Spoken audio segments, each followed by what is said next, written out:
Today we are here looking forward to listening to the nice presentations of medical students who have been selected for excellence in their research performance. And the outlook of medicine is quite different today as compared to the past. So it is utmost important for not only for medical doctors to do research, but also to do the research early in their life. I hope that this program can inspire your research interest in your life and will be helpful to the development of your career in the future. I'll stop here. Thank you very much. And I have the honor to chair for the first session. The first student, Mr. Huang Jiangwei. He is the fourth year student of Taipei Medical University. The research topics is to investigate the mechanism and the strategies against particulate matter air pollution regulated dental diseases.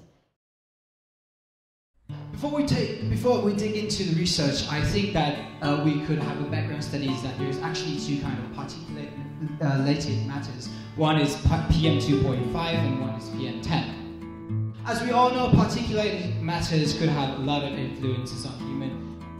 When we talk about CO, we always think that it's a toxic gas because it's high affinity with the hemoglobin. And later on, it can lead into inflammation, and we can see that the gross picture is the rise in CRP levels.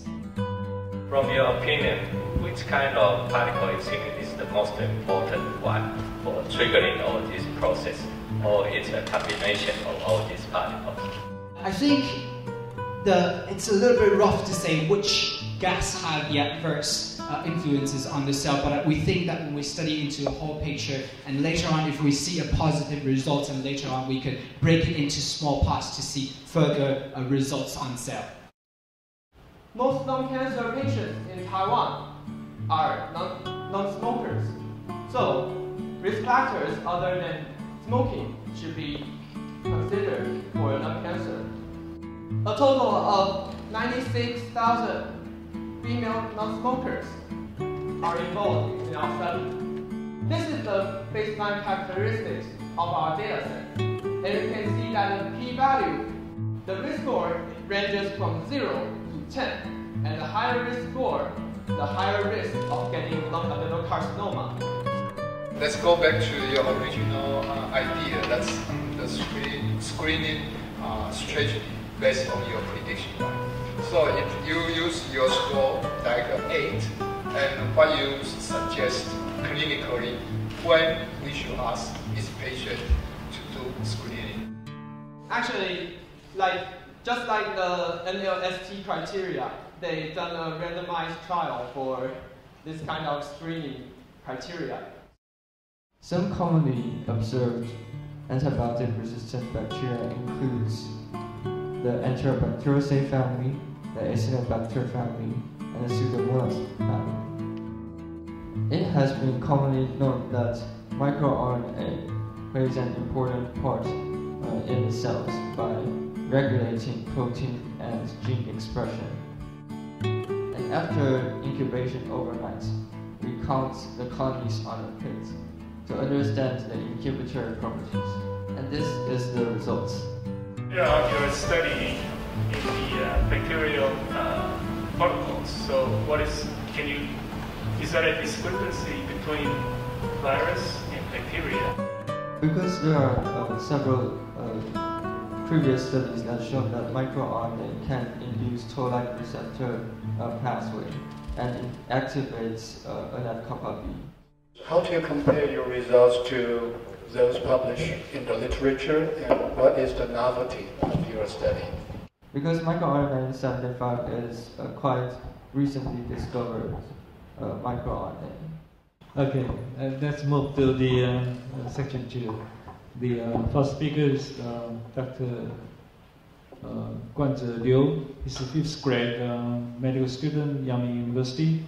The advisors Yo-In Chen, professor in Department of Medical Engineering, is going to talk about something on deep machine learning, decoding of hand gesture from the ECOG-based BCI using deep learning. The real finger movement was recorded by data go with 22 resistance strips. The resistance strips we used to record the 5 finger movement was shown on the figure. To ensure whether the relationship between the cortical signal and global signal is strong enough to establish a deep learning model. Moreover, we found false prediction on false finger. We guess that is the anatomy of human hand make a lot to it. So one question is, when the subject has imagination, always see those similar change instead of real movement, but just imagination. So we will tracking the data when they try to think they are moving, and we make this data to compare with what he think he knows are and he thinking now, and to creating the data. Or we can contrast a model from many people.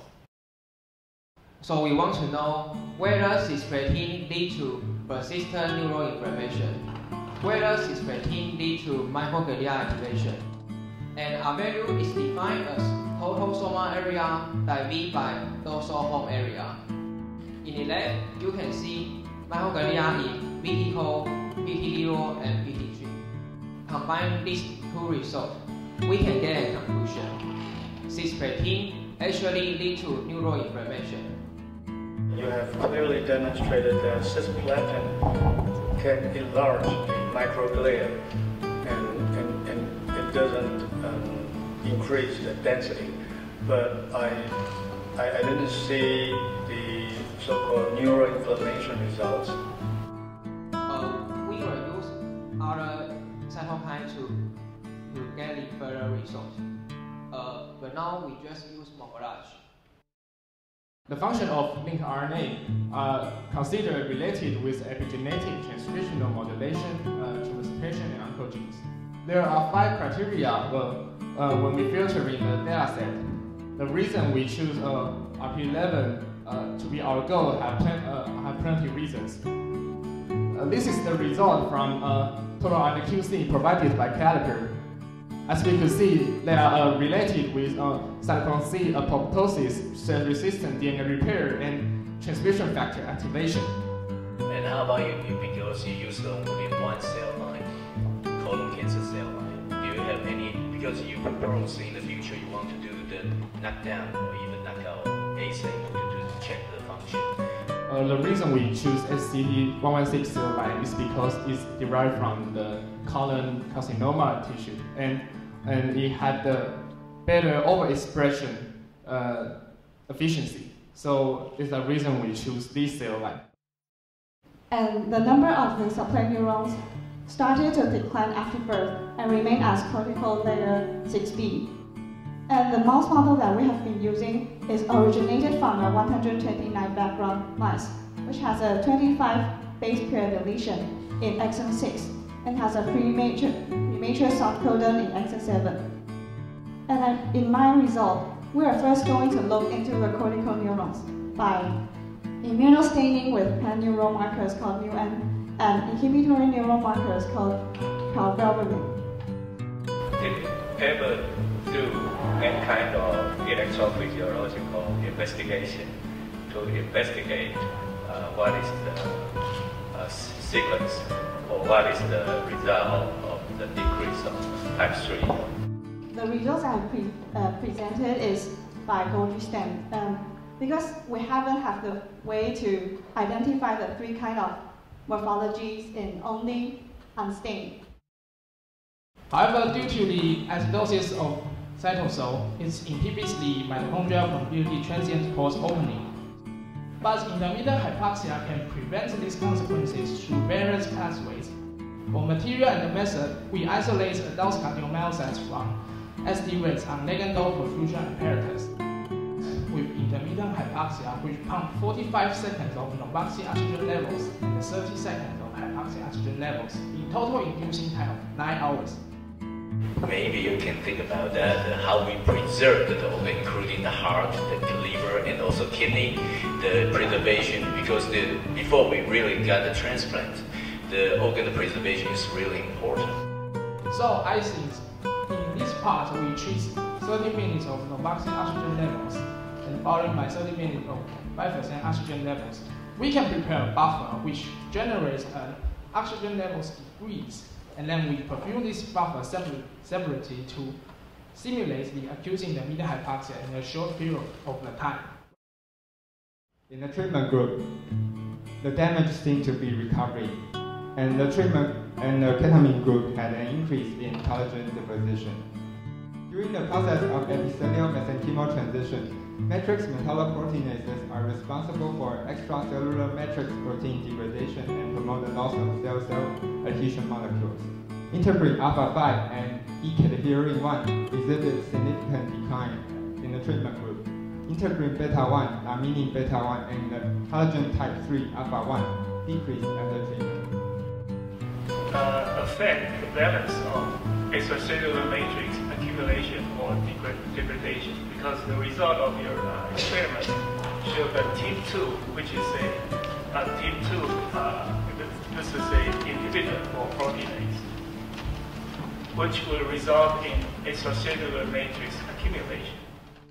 I think that maybe intravesical instillation of our alginate collagen hybrid gels may also do cause damage to bladder mucosa and maybe will lead to the downregulation of extracellular matrix components in the bladder.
The excellent awardee is Cai Xinhua from National Taiwan University. The outstanding awardee is Liu Guangzhi from Yangming University. The first top grade awardee is Chen Guanhong from Hangzhou University. The second top grade awardee is Shu Zhiqi from National Taiwan University.